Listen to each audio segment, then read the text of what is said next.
Good morning, students. Welcome to your English class. We were reading our chapter 3, Glimpses of the Past. So today we will continue that chapter. As we have read earlier, how Britishers has manipulated our rulers and took control of our country. So slowly some of the people of our country realize the situation and act against it. So we will continue the chapter.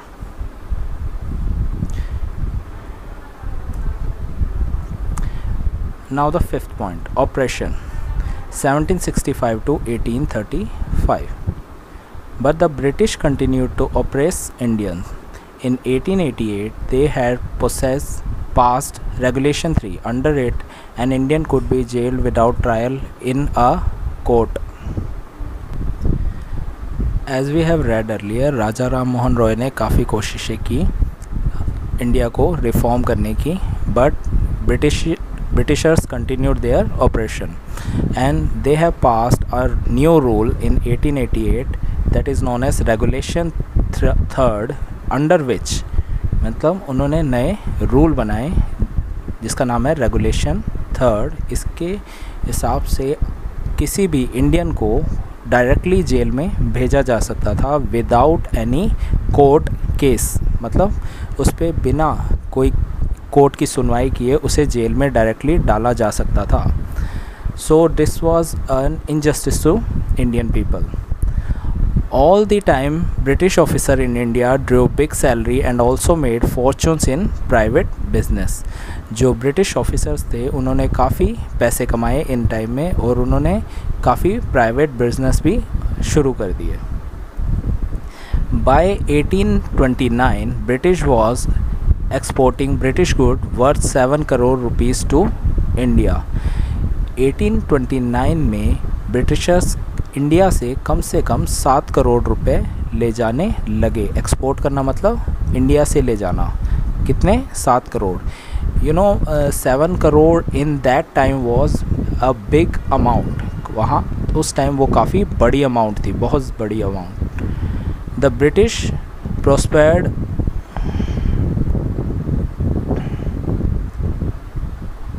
और the companies loot while Indian industry began to die. जो Britishers की company थी वो काफ़ी ज़्यादा prosperous मतलब काफ़ी कमा रही थी, लेकिन जो इंडियन कंपनी थी वो धीरे धीरे ख़त्म हो रही थी। They are dying. Governor general Bentinck reported back home the bones of cotton weaver are bleaching the plain of India. जो वहाँ के गवर्नर जनरल बेंटिक थे उन्होंने भी अपने ब्रिटिश ऑफिस में रिपोर्ट किया कि जो कॉटन वीवर्स है, जो कॉटन की खेती करते हैं लोग, उनकी हड्डियों से जो इंडिया की सरफेस है वो वाइट हो रही है। That means the cotton weavers, the cotton farmers are dying because of this starvation. उनकी बिल्कुल भी कोई इनकम नहीं हो रही थी, उनके सामान की कोई वैल्यू नहीं थी, इसलिए उनकी धीरे धीरे मौत हो रही थी।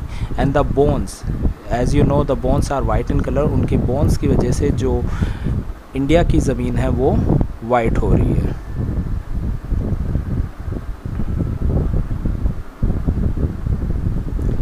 Now the sixth one, dissatisfaction. Education in India was in Persian and Sanskrit. In 1835, an Englishman named Macaulay suggested a change. India में 1835 तक जो एजुकेशन थी वो संस्कृत और पर्शियन लैंग्वेज में दी जाती थी, बट इन 1835 अ इंग्लिशमैन जिनका नाम था मैकले, उन्होंने एक सजेशन दिया कि क्यों ना हम देखते हैं उन्होंने क्या सजेशन किया। We should teach the native through English language. I agree. उन्होंने एक सजेशन दिया कि क्यों ना हम इंडियंस को इंग्लिश में टीच करें, इंग्लिश को ऐड कर दें। जैसे हम भी आप भी जैसे हम अभी इंग्लिश मीडियम में पढ़ रहे हैं, तो आपकी एजुकेशन किस में चल रही है? इंग्लिश लैंग्वेज में। English education produce clerks to whom the British gave petty jobs under them. Incidentally, it also produce a new generation of intellectual. जो इंडियंस थे, जो पढ़े लिखे थे, उनको जो ब्रिटिश गवर्नमेंट थी वो पिटी जॉब्स, मतलब काफ़ी छोटी मोटी क्लर्क वाली जॉब देती थी। बट हुआ क्या, धीरे धीरे कुछ इंटेलेक्चुअल मतलब काफ़ी समझदार लोग उनमें से उभरने लगे, क्योंकि वो पढ़ लिख गए थे। We must educate our brother, तो उनके बीच की डिस्कशन दिखाई गई है जो इंडियन इंटेलेक्चुअल पीपल्स हैं। We must educate our brother, हमें अपने भाइयों को भी पढ़ाना चाहिए। And try to improve their material condition, इससे क्या होगा, उनकी मटेरियल कंडीशन है वो इम्प्रूव हो जाएगी, मतलब उनका जो सामान का बेचना ख़रीदना, जो उनको बिज़नेस करने का तरीका होता है वो इम्प्रूव हो जाएगा। For that we must convey our grievance to the British parliament. उसने कहा कि इसके लिए हमें ब्रिटिश पार्लियामेंट में कंप्लेंट करनी पड़ेगी कि हमारे ब्रदर्स को भी इसमें एजुकेशन प्रोवाइड किया जाए।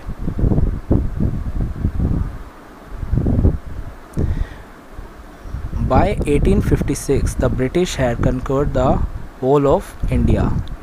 Now you can see that almost in every part of India there is a British colony. Almost जब हमने स्टार्टिंग में देखा था तो ब्रिटिश कॉलोनी सिर्फ ईस्ट इंडिया साइड में थी।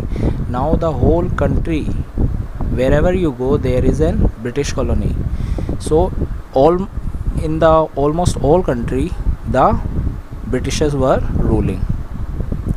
They care little about needs of Indian, वो इंडिया के जो पीपल थे उनकी नीड्स, उनकी जो रिक्वायरमेंट होती है उनके बारे में काफ़ी कम सोचते थे। Our kings have become puppets and we have lost our old jobs. So they are discussing कि हमारे जो किंग्स है वो पपेट बन गए। पपेट मतलब कठपुतली, जो ब्रिटिशर्स की बात मानते हैं वो हमारे किंग्स सिर्फ हमारे अब ब्रिटिशर्स की बात मानते हैं और हम अपने पुराने जॉब खो चुके हैं। एंड लैंड्स, और ज़मीनें भी। They are converting our brothers, वो हमारे भाइयों को कन्वर्ट कर रहे हैं, मतलब वो अपनी तरफ ला रहे हैं, हमारी तरफ से अपनी तरफ ला रहे हैं। You only talk, do something to drive them out. उन्होंने कहा कि तुम सिर्फ बातें कर रहे हो, हमें कुछ करना चाहिए उन्हें बाहर निकालने के लिए।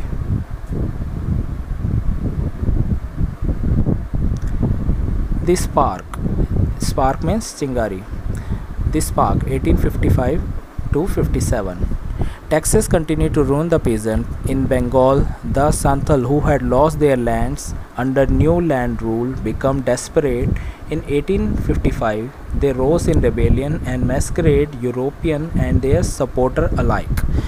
टैक्सेस की वजह से जो पीजेंट थे, जो बड़े फार्मर्स थे गांव के, उन्हें काफ़ी नुकसान हुआ। और बंगाल में सांथल नाम के जो ग्रुप होता है, कम्युनिटी थी, उनका काफ़ी नुकसान हुआ और वो काफ़ी एग्रेसिव हो गए। इसलिए उन्होंने क्या किया, 1855 में जितने भी यूरोपियन थे जो उनके आसपास रहते थे उनका मैस्करे, मतलब मास मर्डर मीन्स एक लार्ज अमाउंट में लोगों को मारना, मतलब बहुत सारे लोगों को एक साथ मारना, उसे कहते हैं मैस्करे। तो काफ़ी सारे यूरोपियन को उन्होंने मार डाला वहाँ पे। So in this way there a revolt started, मतलब इस तरह उनके एक तरीके से जवाब देना शुरू किया ब्रिटिशर्स को। Discontent was brewing in the East India Company's army too, और जो ईस्ट इंडिया कंपनी की आर्मी थी उसमें भी मतभेद होने लगे, मतलब उसमें भी थोड़ा झगड़ा होने लगा। The white soldier get huge pay, mansion to live in servants.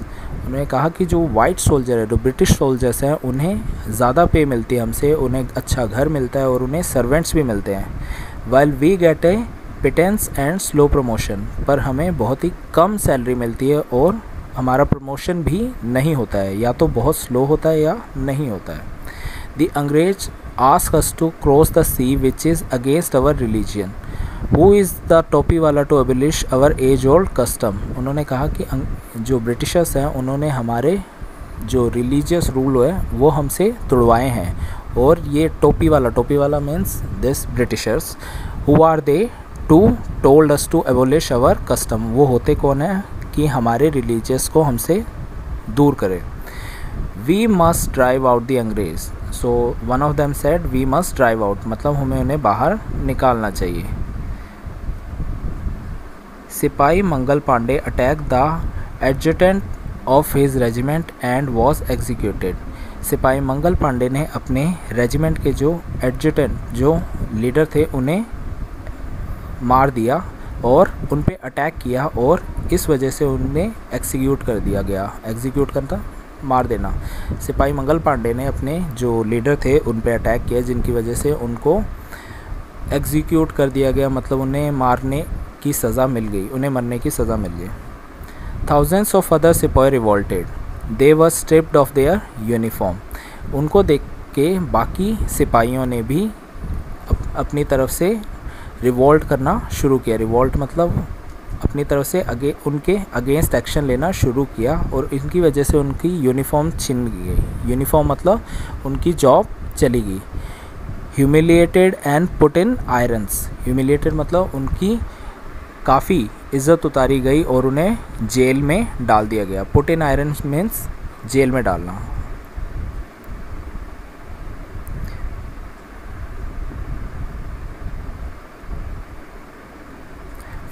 For Englishmen had cared to understand Indian custom or the people's mind.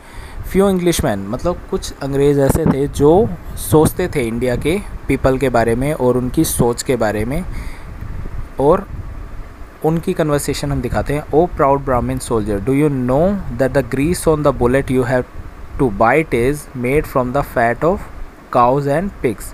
उन्होंने एक ब्राह्मण सोल्जर को बताया, as you know Brahmins are against the killing of animals, so one of somebody is telling him that कि जो तुम bullets use करते हो वो बुलेट्स किसकी बनी होती है, उसके ऊपर जो कोटिंग होती है वो किसकी होती है, फैट होती है काऊ और पिग की। So he got surprise, he said what, the white man has deceived us too. So the other person is saying कि वाइट मैन ने मतलब ब्रिटिशर्स ने हमें भी बेवकूफ़ बनाया है।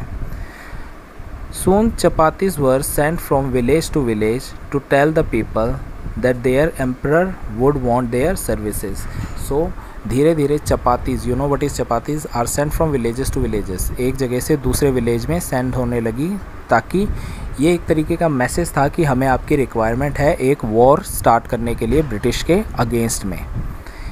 So their conversation is yes, all my village men will be ready. So when the chapati reached, they replied कि हाँ हमारे लोग आपके लिए रेडी हैं, आपके साथ लड़ने के लिए तैयार हैं। Similarly, lotus flower circulated among Indian soldiers, and the Indian soldiers were circulating lotus flower, कमल का फूल वो आपस में सर्कुलेट कर रहे थे, to transfer the information, वो इंफॉर्मेशन शेयर करने के लिए कि हमें अंग्रेज़ों के खिलाफ लड़ना है। Death to the foreigner, death to the foreigner. The mass gave all help and shelter to the patriot. The masses मतलब जो लोकल पीपल थे उन्होंने काफ़ी हेल्प की शेल्टर प्रोवाइड करने के लिए, किन्हें, पैट्रियोट, जो देशभक्त थे जो लड़ाई लड़ रहे थे उन्हें शेल्टर प्रोवाइड किया। So the whole country was now against Britishers. Now come to 8.8 Revolt 1857. Then there was a violent outbreak at Meerut. Meerut में एक बहुत बड़ा रिवोल्ट हुआ, मतलब बहुत बड़ा वॉर शुरू हो गया ब्रिटिशर के अगेंस्ट में। You can see in this picture there are war are going on, people are fighting against Britishers. The sipahi march to Delhi, जो सैनिक थे वो दिल्ली की तरफ गए, उन्होंने कहा live long live our emperor Bahadur Shah. So in Delhi there was a big king, Delhi के सबसे बड़े, मतलब दिल्ली में इंडिया के सबसे बड़े राजा रहते थे जिनका नाम था Bahadur Shah, he was a Mughal emperor. So everybody gathered there so that they can combine their power and in the rule of Bahadur Shah के नीचे वो सारे कंबाइन हो जाएं और ब्रिटिशर के अगेंस्ट लड़े। द रिबेलियन स्प्रेड वाइडर, जो उनकी लड़ाई थी वो स्प्रेड होने लगी, मतलब फैलने लगी और ज़्यादा।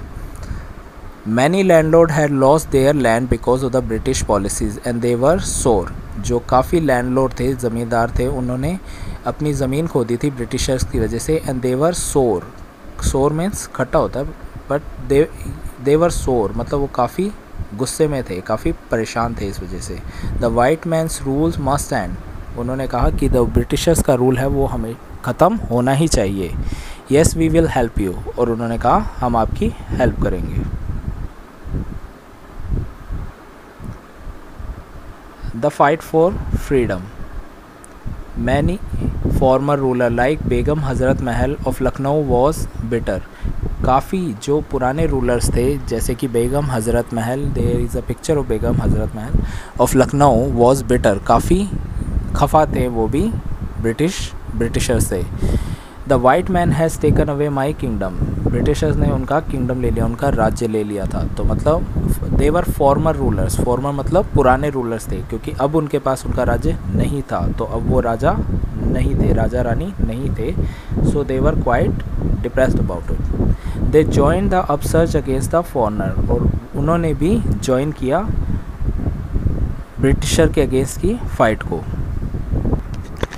पॉपुलर लीडर्स लाइक मौलवी Ahmadullah of Faizabad told the people, "Rise, brother, rise! The Angrez is ruining our land." The people rose everywhere in Bareilly, Kanpur and Ahmedabad. Popular leaders, जो लीडर्स होते हैं पॉपुलर थे, ये जो मौलवी अहमदुल्ला थे वो काफ़ी पॉपुलर लीडर थे, और उन्होंने अपने लोगों को मोटिवेट करने के लिए कहा कि ब्रदर्स राइज, और हमें इन अंग्रेज़ों को अपने लैंड से बाहर निकालना है, because they are ruining our land. Ruin मतलब ख़राब करना. The people rose everywhere, people काफ़ी लोग खड़े हुए इसके अगेंस्ट में. कहाँ कहाँ? बरेली में, कानपुर में एंड अहमदाबाद में.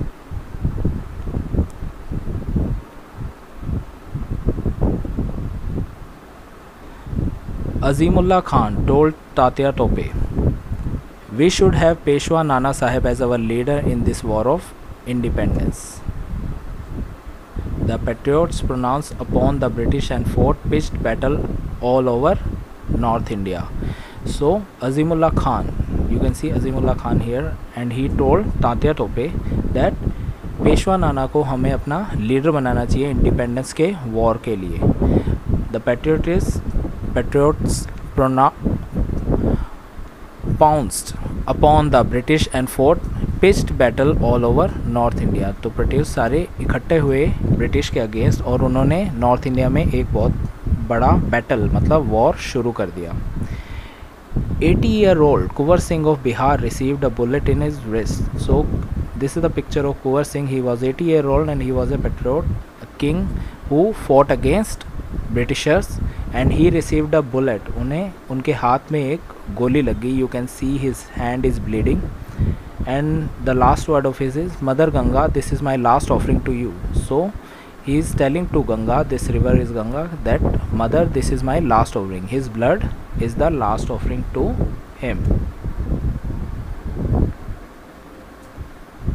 So from this we will conclude our chapter. I hope you get this chapter.